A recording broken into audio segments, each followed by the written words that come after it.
Milk this morning, and we got one little chick sitting in the corner, not running to the food.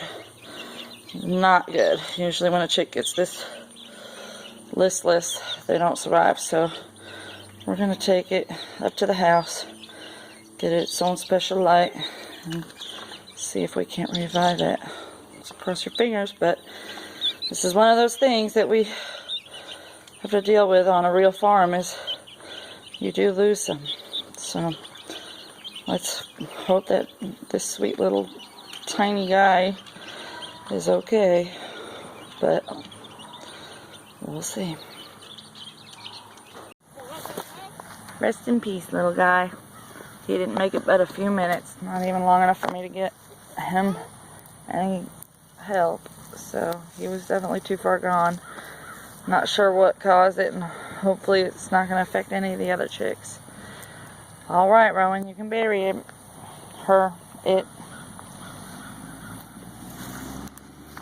Bury it with the... Here. There you go. Bye. Bye-bye, little chick. Bye.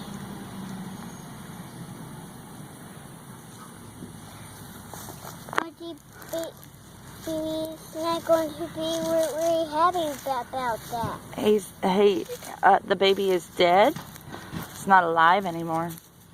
So the baby doesn't feel anything anymore, and it's just gonna feed the soil back into the ground. Night, little guy. Hi, little guy.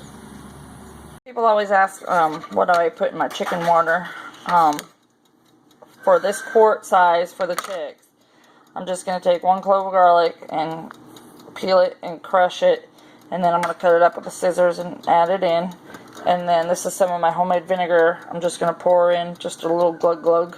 So it's not really measured out or anything. I just, eyeball it. And then some honey if you have it, which I'm kind of low on honey, so I'm going to skip that today.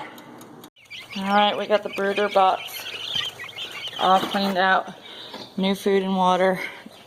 And trying to make sure if there was anything contagious that little chick had, that hopefully it doesn't spread. So, got our vinegar and garlic in our water to help prevent, give them an extra boost. Cross your fingers. Don't want to lose any more. Got a oyster mushroom on top of this tree here. I'm gonna climb up there and harvest it. So important thing to remember is never harvest or eat any wild mushroom unless you're 100% certain that it's an edible. Always do your research. Okay? Do it.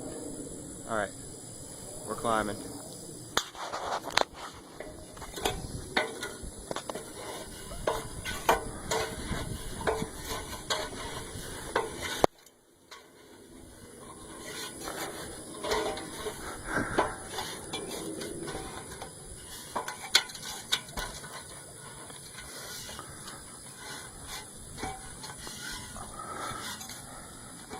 Just got here to the nature center. We're going to go for a nice little walk in the woods and hopefully see if we can find any mushrooms. Ryan's super excited. We're going to have fun. It's a good relaxing afternoon for our family. Ready? Yeah. Once you go, bridge. Alright, let's go down there then. Let's find that nature trail, Rowan. Yeah. Nice. Pull your pants up.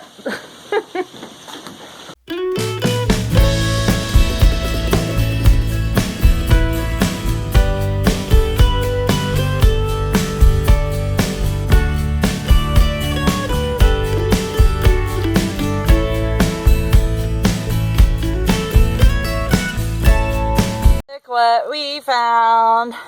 For those that don't know, that is an oyster mushroom, and I knew there was some growing up here on this log last year, so I was looking out for it. And you see, it is prime. There are a few flies on it, so we're hoping there's not too many yucky little crawlers, but the way it's still curled down, that's perfect. If it starts to curl up, it's usually a little older. So these are prime. Oh, beautiful. I'm gonna go ahead and harvest those.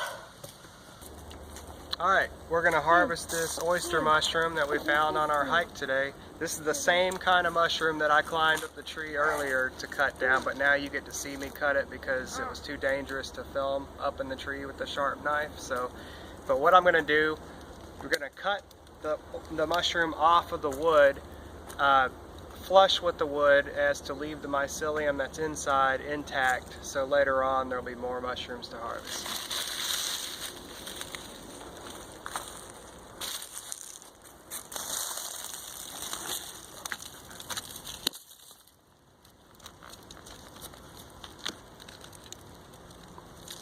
See, I've left behind the base of the mushroom, and inside the wood the mycelium that's growing.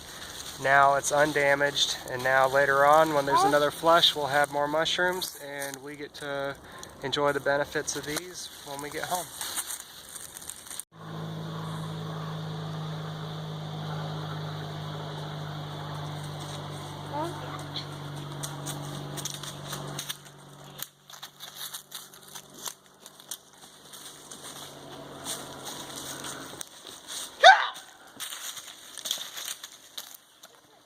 You want some?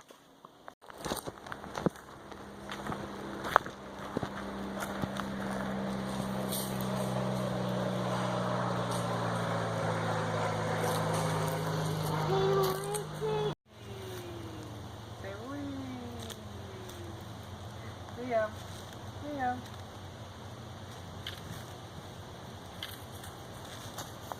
Oh, why don't you sit with your brother? Over here, look at those polypores. Turkey tails. Cool looking. Let me see, where are they, Rowan? They're right here. Point to them. Ooh, they are beautiful. Oh, you harvested one, huh, Liam? Beautiful turkey tails. Look at those. Those are a good medicinal mushroom. We don't really harvest them usually. Use them for much. So this one looks worthy of investigating further.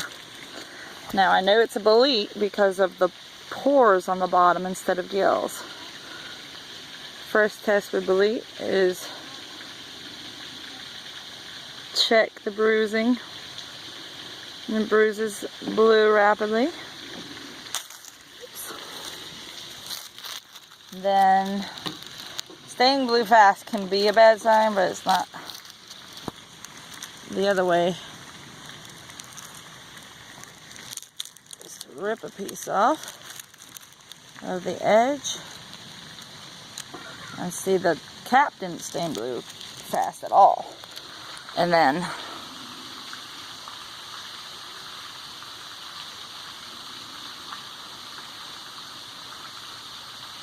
you do not do this with any other mushroom but boletes.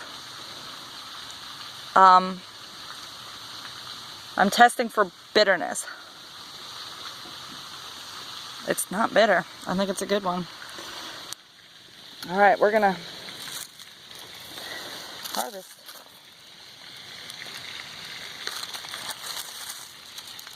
I tried to break it off of the ground. Alright, this one's got a little bit of bug going up its stipe. Looks like the bugs are in its cap, so I'm going to leave it behind. And let it drop its spores there. We've got some boletes, red cap boletes of some type. The test on the tongue, I did test on that little piece there, and it was good. So we're going to go ahead and harvest these. Little bolete was right next to him, and I tasted it on the edge of my tongue, and it is very bitter. So we call those baths.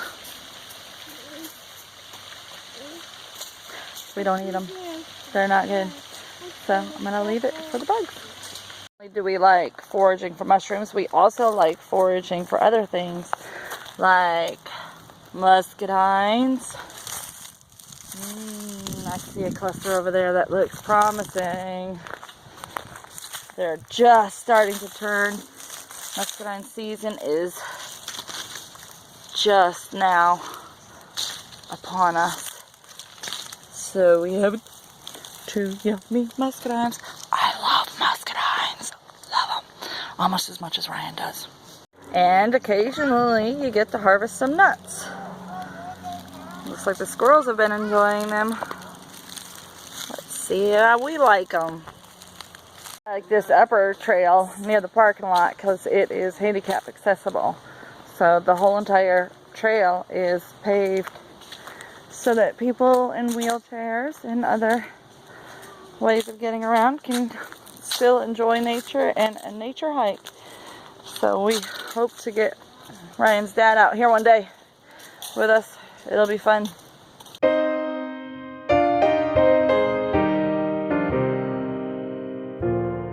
The mushrooms thoroughly, and now we're going to add it into the pot, which consists right now of some sauteed onions and garlic, and we're going to make this part of our topping for tonight's London broil steak dinner. It's always important to make sure when you harvest a wild mushroom to never eat it raw and to always cook it thoroughly, and that is always after you've positively identified the mushroom that you're about to consume.